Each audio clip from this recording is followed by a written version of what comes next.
there is a mitzvah in the Torah that you always have to be happy. You ever heard people singing mitzvah gedola liot besimcha, right? There's a famous rabbi called the Vilna Gaon. One time they asked him, what's the most difficult mitzvah in the Torah? So most people say respecting your parents. That's hard. Okay? Some people say covering your hair, being tanua, eating kosher. I don't know. You know what the Vilna Gaon said? You know what's the hardest mitzvah in the Torah? Being happy the 8 days of Sukkot. No, Sukkot is coming in a month and a half. You have a mitzvah to be happy. He said it is the hardest mitzvah in the Torah. By the way, just as an extra, you don't only have a mitzvah to be happy on Sukkot, you have a mitzvah to be happy always. You know, if you listen to a pasuk, what does the pasuk says? I'll write this for you. It says, mitzvah gedola lihiyot besimcha tamid. Right?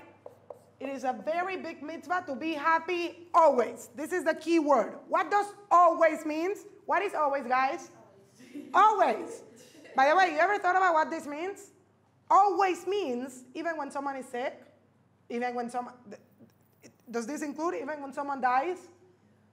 Wow, always. You have to be happy always. Even when your boyfriend dumps you in the middle of, your marriage canopy. I mean, I don't know any of the names, but hopefully this will not happen. Be'ezrat Hashem, this will not happen. Don't worry. It happens, you give me his number, I will hunt him down and kill him.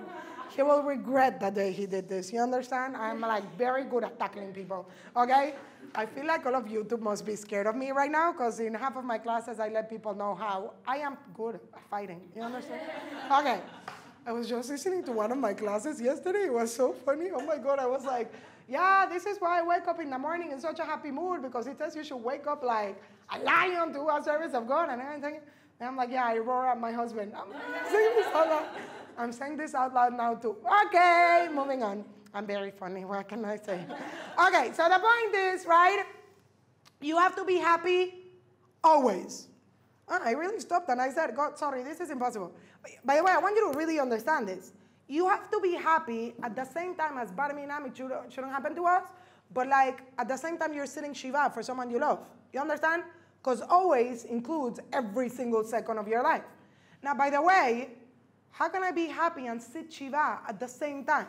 When I'm sitting shiva, bar minam, it shouldn't happen, I'm supposed to be sad that I lost someone, right? You're obligated to cry. You're obligated to mourn. Aren't you obligated to all of these things? So wait, God, you want me to mourn and be happy at the same time? This is why it is so hard to be religious. You understand? Like, how do you keep up with all of the contradictions? It doesn't make sense.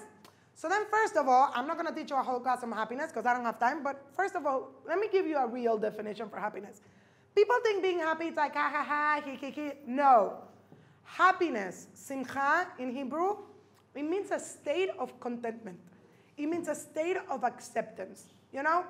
It is a state of mind in which I reach contentment and acceptance. Right? By the way, let me just show this to you, which I would need a lot of time in order to teach this well, but let me just show this to you. How do you write simcha in Hebrew? Like this. The root of the word simcha is mehe, to erase. Huge. You know when you're going to be happy? You erase yourself. You accept God. No ego. That's when I'm going to be happy. No ego whatsoever. God, this is what you want. Right? By the way, can I mourn for someone and at the same time accept that this is God's will? Yes. You know, by the way, very few people do this, but it is doable. I could be going through the hardest thing in life and still accept that this is from God. So I really started thinking about what is this mitzvah saying? Because this says you have to be happy always. So I've stopped for a moment and I realized, in order to be happy always, my happiness can never come from anything that is not always. You know, which is the mistake we all do. We all allow our happiness to be developed by whatever is outside, to be generated. I'm going to do this and it's going to be happy. But you know what happens? All of that changes. All of that is not constant. All of that is temporal. You understand? The Torah says that if you love someone because of something, when that something goes, the love goes. It's a famous quote from Pirkei Avot. But now that happens with ourselves. We love ourselves. Our happiness depends on something. So what's going to happen when that something is gone? I'm not going to be happy. I'm not going to love myself. By the way, this is things I could control and things I cannot control. Some people like themselves when they have money. You can't control this. You could work all of your life, and then one day someone comes and steals from you. Some people are only going to love themselves when they look good. Okay? One day you're going to get pregnant, and you know what's going to happen? You're going to gain weight, and that's life. Not everyone looks like cute and like tiny and narrow and has a cute belly. Some people gain 50 kilos. I've actually met people that gain 50 kilos. I mean, they were probably eating everything because people just think because if you're pregnant, you could just eat. You don't know. You do this now. But some people that just think they could do it. But some people literally gain 50 kilos. Some people really do eat everything and then gain 1 kilo, like the placenta, and that's it. And then you're like, why is life fair? But okay, but what is the point? Whenever it's coming from outside, from something that is not always, you're never going to be happy. And then I realized the key word is always. In order for you to be happy always, your happiness has to come from something that's always. By definition, according to principle number 1, what is the only always thing? God. That's the only absolute. That's the only thing that always is. Never changes because God is one. It is always the same. When your happiness comes from that, you'll always be happy. You know what it means to allow your happiness to come from God? It is erasing your ego and understanding that God knows, God does. And you don't need to really get it. You know, you think you need to get it. You don't need to really get it. You know, when you're doing your job, are you worrying to see if your manager or your CEO is doing his job? No, someone else is worrying about that. You know, like, you're just worrying to see if you're doing your job because your CEO is going to kick you out if you're not doing your job, which I don't even know what a CEO is anyways, but I think he's the big guy. Okay, this is what I've learned, right? But God is what is higher than the CEO? He's the production company. The production is the one that wins the Oscar for best movie, so I'm guessing that's the most important. Okay? But like, you don't have to worry about why God is doing. Makesher, you do your job. He does his job. You understand? The more you get this, you're like, fine. You know, there was once a guy that was like in a cruise ship, whatever you want to call it. And I'll finish with this story soon. But like, so he was on the bottom floor. Let's say he was, you know, Jack Dawson in Titanic, okay?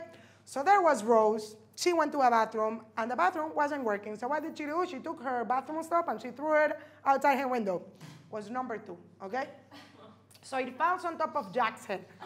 Now, imagine this, right? Could this happen? This could happen, okay? So Jack suddenly feels something flying. You know when like a bird poops on you? It is so special. Okay, it's good mazal, good mazal. Okay, so the whole thing falls on top of him, right? And the guy is smelling so bad. But he's suddenly so happy. He goes to his wife, which he didn't have in the movie, so let's just forget about Jack, right?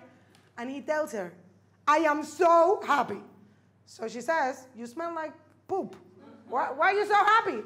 So he says, that's exactly why I'm happy. Poop fell on me. And you know what I felt? Listen to this. He said I felt nothing. Not nothing meaning I wasn't disgusted by poop. Of course he was disgusted. But you know what you would be angry? Who threw at me poop? Like, what do you think? No, he didn't felt anything. Because if God wants poop to follow me, it's going to happen. Do you understand this? You could still be like, ugh, it smells bad, whatever, but at the end of the day, this is the will of God. You get angry, you get painful, you suffer because there's so much of you in the middle. But if you would get rid of all of that, right? Again, I don't do this all of the time, but I'm saying this is what we should do.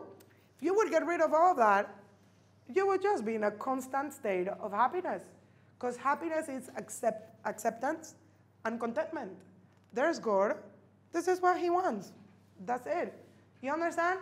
But again, it's not just there's God and this is what he wants. It is there's God, this is what he wants. And I taught you a whole entire class about what he wants is just life. And therefore, poop falling on my head must be really good. You know, how do you know that maybe you're not going to just meet someone that's going to be, oh my God, you smell like poop. Hello, you want to like give autographs? Okay, that's stupid. But I'm just saying, you know, like, how do you know? By the way, has this ever happened to you? So many times you had like something that was so wrong and out of that came something that was so nice? Yes. The more I erase myself, the more I accept this, the more that I see God's existence here. And what does God, again, what does God's existence mean? It doesn't just mean, oh, I know there's a God. No, no, no, no. He's one, principle number one, he's completely in control. Principle number 2, he's one. It is not only he's completely in control, everything is godly. Everything comes from him. Everything is the same. When you understand, finally, everything is the same, now your life is just going to be a happy life. You understand? Great. Any question till now? The principle number 3 on Sunday. No question. Okay. Have a great day.